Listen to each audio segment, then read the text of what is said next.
అయితే ప్రభు యేసుక్రీస్తు నామమున ఏంటంట నిత్య జీవం అని పరిశుద్ధ బైబిల్ చేస్తుంది. యోహాను సువార్త 5:21. యోహాను సువార్త 5:21. తండ్రి ముద్రను ఎలాగో లేపి బ్రతికించును, అలాగే కుమారుడును తనకిష్టము వచ్చిన వారిని బ్రతికించును. ఎవరికి ఇష్టం వచ్చిన వారిని, తనకి ఇష్టం వచ్చిన వారిని. అంటే నువ్వు యేసు ప్రభు ప్రియమైన దేవుని బిడ్డ విధానంలో మనం చూస్తున్నాం. యేసు ప్రభు గురించి చెప్తున్నావు మంచి మాట. అది నువ్వు అంగీకరిస్తేనే యేసు ప్రభు నీ హృదయంలో వచ్చి నీ జీవితంలో దూసుకోవడం. ప్రభు యేసుక్రీస్తు వారు తలుపు మీద నిల్చొని తలుపు తడుతూ ఉంటాడు. ఆయన తలుపు తీయని బలవంతంగా వచ్చి నీ జీవితాన్ని మార్చేయడు ప్రభు. బలవంతంగా ఆయన ఏమి కూడా చేయలేడు. ఎందుకంటే మానవుడికి చాయిస్ ఇచ్చాడు. అంటే నాయన 2 మార్గాలు ఉన్నాయి. ఒకటి పరలోకం వెళ్ళే మార్గము, ఇంకోటి నరకం వెళ్ళే మార్గం. కాబట్టి ఆ 2 మార్గాలు. ఆ 2 మార్గాలు ఏది కావాలో ఇక్కడే కోరుకోవాలి. ఎందుకంటే ప్రియమైన సోదరులారా, ఈ లోకంలో కన్ను మూసామా, ఒక్కసారి కన్ను మూసామా ఇంక కన్ను తెరవలేదు. ఒక్కసారి నీ ప్రాణం పోయిందా నీకు మళ్ళీ తిరిగి రాదు. నీ ఆత్మ ఎక్కడికి వెళ్తుందంటే ఇక అక్కడ ఉండదు. బాబా యేసు ప్రభు గారు చెప్పారండి, నేను నమ్మలేదు. అది అయ్యో నమ్మలేదు, లేదు, ఇంకా అవకాశం లేదు, చాయిస్ లేదు. ఏదైనా సరే భూలోకంలో 2 సంవత్సరాలు గర్భంలో రూపించిన నుంచి నేను పిండంగా నుంచి చూసిన దేవుడు నిన్ను ఆయన మరణం వరకు. అందుకే అంటాడు ఆయన పరిశుద్ధ బైబిల్లో మాటలు కీర్తనలు మరణం వరకు ఆయన మనను నడిపించే దేవుడిగా ఉన్నాడు. తర్వాత చూడండి యోహాను సువార్త 6:39-40. నా ఇష్టమును నెరవేర్చుకున్నటకు నేను రాలేదు, నన్ను పంపిన వారి చిత్తము నెరవేర్చుటకే పరలోకము నుండి దిగి వచ్చితిని. ఆయన నాకు అనుగ్రహించిన దాని అంతటిలో నేనేమీ పోగొట్టుకొనక అంత్యదినమున దాన్ని లేపుటయే నన్ను పంపిన వారి చిత్తమై ఉన్నది. ఆయన అనుగ్రహించిన దానిలో నేనేమీ పోగొట్టుకొనక అంత్యదినమున నేను లేపుటే నా చిత్తము, నా పంపిన వాడి చిత్తం అని చెప్పాడు. కుమారుడు చూసి ఆయన యందు విశ్వాసం నుంచి ప్రతివాడును నిత్యజీవం పొందదే నా తండ్రి చిత్తము, అంత్యదినమున మీరు లేపును.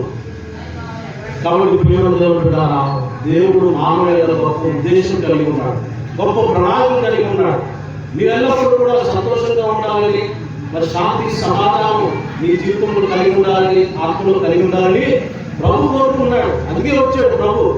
ఈ లోకాన్ని తీర్పు తీర్చడానికి రాలా, ఈ లోకానికి రక్షకుడుగా వచ్చాడు. ఎందుకంటే మనిషి యొక్క పాపం పోవాలంటే ఎవరి వల్ల తీయడం వల్ల సాధ్యం కాదు. దేవుడే మన ప్రాయశ్చిత్తం చేయడానికి మన కుమారుడు యేసుక్రీస్తు వారిని మానవ రూపంలో 2020 సంవత్సరాల క్రితం పంపించినాడు. ఆయన పొందినటువంటి దెబ్బల చేత మనకు స్వస్థత కలిగిందని చెప్తున్నాడు. ఆయన శిలువలో మరణించాడు. మరణించిన తర్వాత మరి ఏం చేశాడు? 3వ దినాన మరి ఆయన మరణాన్ని జయించాడు, పునరుద్ధానుడు అయ్యాడు.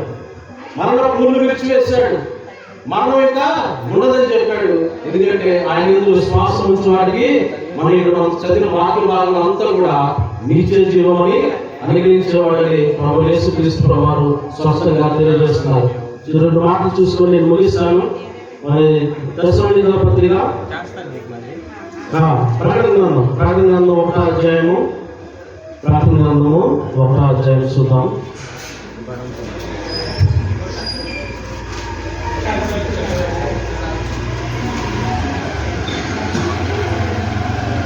ఒకటో అధ్యాయము 18వ వచనం.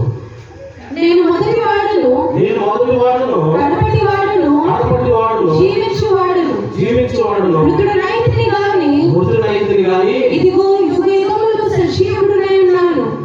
యుగములు సజీవుడనై ఉన్నాను. మరియు మరణము యొక్కయు పాతాళలోకము యొక్కయు కాలపు చెవులు నా స్వాధీనములో ఉన్నవి. మరణం యొక్కయు పాతాళలోకము యొక్కయు తాళపు చెవులు ఎవరి దగ్గర ఉన్నాయి?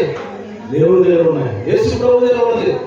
మరణం యొక్కయు పాతాళం యొక్క తాళపు చెవులు ప్రభు మాత్రమే కలిగి ఉన్నాడు. ఎందుకంటే ఆయన అంటాడేంట మొదటి వాడును, కడపటి వాడును, జీవించిన వాడు అన్నమాట. మృదులైతే యుగతో యుగములు సజీవమైన ఆయన ప్రభు యేసుక్రీస్తు ప్రభువు తెలియజేస్తున్నారు. ప్రేమ సోదరుల చిన్న సంగతి చెప్పి నేను ముగిస్తాను. అమెరికా దేశంలో చార్లెస్ ఫినీ అనే గొప్ప సువార్తికుడు ఉన్నారు దైవజనుడు. ఆయన యొక్క సువార్త సభలో ఆయన సువార్త ప్రకటించిన తర్వాత ఒక వ్యక్తి ఆ సువార్తను విని అక్కడ తన ఇంటికి తీసుకెళ్ళాడు. ఒక రూమ్లో ఒక బిల్డింగ్లో తీసుకెళ్ళిన తర్వాత ఆ బిల్డింగ్ లోపలికి వెళ్ళిన తర్వాత ఆయన తలుపు గడబెట్టాడు. అప్పుడు చార్లెస్ ఫినీ గారు అనుకున్నారు, ఏంటి తలుపు గడబెడతాడు ఏంటి అనుకున్నారు. గడబెట్టిన తర్వాత ఆయన చెప్పినటువంటి సువార్త ఏంటంటే యేసు ప్రభువు మరి నమ్మదగిన వాడు, ప్రతి పాపమును మనం విడిపిస్తాడు, ఆయన పవిత్రుడిగా చేస్తాడు అన్న సువార్త మీరు చెప్పారు కదా, అది నిజమేనా అని చెప్పారు.